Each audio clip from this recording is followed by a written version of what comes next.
Dinja wirja ta' madwar 30 pittura, frott il-kreattività ta' Charles is-City Gatt, magħruf bħala l-ikona tal-jazz f'Malta, percussionist ċelebri, iżda fuq kollox artist straordinarju. L-esibizzjoni ġib l-isem is-City Late Paintings u qed issir fil-Belt Valletta. Is-City kien ħalla din id-dinja fit-19 ta' frar tas-sena li għaddiet, fl-età ta' 77 sena. Konna bdejna nitkellmu ma' Charles is-City xi sentejn u nofs ilu. L-idea kienet illi namlu inizjattiva, namlu wirja bix-xogħlijiet tiegħu ħalli nġabru fondi u parti minnhom imorru għar-riċerka fl-Università ta' Malta. Dak huwa x-xogħol li nagħmlu aħna bħala RIDT. Kienet oġbitu l-idea lil Charles u bdejna nitkellmu fuqha sewwa. Ovvjament kif nafu sena ilu Charles ħallina. U anka fuq xewqa tal-familja tiegħu taż-żewġ uliedu, badna din l-idea u komplejna naħdmu fuqha biex illum għandna din il-wirja illi qed issir kollaborazzjoni bejn l-RIDT u żewġ ulied ta' Charles is-City bl-iskop li jinġabru fondi biex issir din l-award fl-Università ta' Malta għall-istudenti tal-mużika, Award in Jazz and Improvisation. Kif saħaq il-kap eżekuttiv tal-RIDT Wilfred Kennedy, din il-wirja mhix vjaġġ nostalġiku b'tifkira ta' Charles City Gatt, iżda kontinwazzjoni ta' proġett li l-artist innifsu kellu x-xewqa li jwettaq. Fil-fatt minn barra numru żgħir ta' xogħlijiet minn kollezzjonijiet privati, f'din l-esibizzjoni wieħed jista' jara pitturi li qatt ma kienu esposti fil-pubbliku qabel. Din il-wirja wkoll hija kkurata mill-artist Malti Austin Camilleri.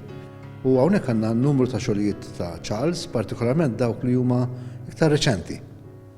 Kien għamel ħafna xogħol anka waqt il-lockdown tal-pandemija, minħabba anka li l-attività mużikali tiegħu waqfet, ma waqaf kollox. U kien ħadem aktar fuq il-xogħol ta' pittura tiegħu.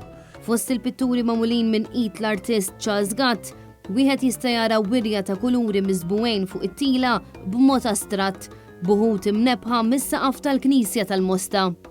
Imwielet fiż-żebbieħ fl-1944, Charles Gatt beda l-istudji tiegħu sabiex jilħaq għall-lim tal-arti fl-1961 fil-Kulleġġ ta' St. Michael's, fejn aktar tard serva bħala għallim u surmas tal-istess skola. Billi kellu għal-qalbu l-mużika, aktar tard Charles Gatt studja l-mużika fil-Berklee College of Music f'Boston, fejn iltaqa' ma' mużiċisti kbar fix-xena tal-jazz bħal Joe Hunt u Andy Jaffe, fil-waqt li daq ukoll ma' Melrose Symphony Orchestra u Joe Malcolm Big Band. Is-City kellu x-xorti li jdoq f'diversi festivals ewlenin tal-jazz madwar l-Ewropa u l-Asja u kien rikonoxxut u ħadem mal-aqwa artisti fid-dinja tal-jazz, fosthom Keith Jarrett, Herbie Hancock, Aldi Meola u Dave Brubeck. Charles Gatt jibqa' magħruf bħala missier il-jazz f'Malta għaliex apparti li kien mużiċista bravissimu b'kapaċità li ma bħala fejn jidħol il-ġeneru tal-jazz, kien il-moħħ wara twaqqif tal-Malta Jazz Festival fl-1990 u serva bħala direttur artistiku ta' dan il-festival għal madwar 15-il sena.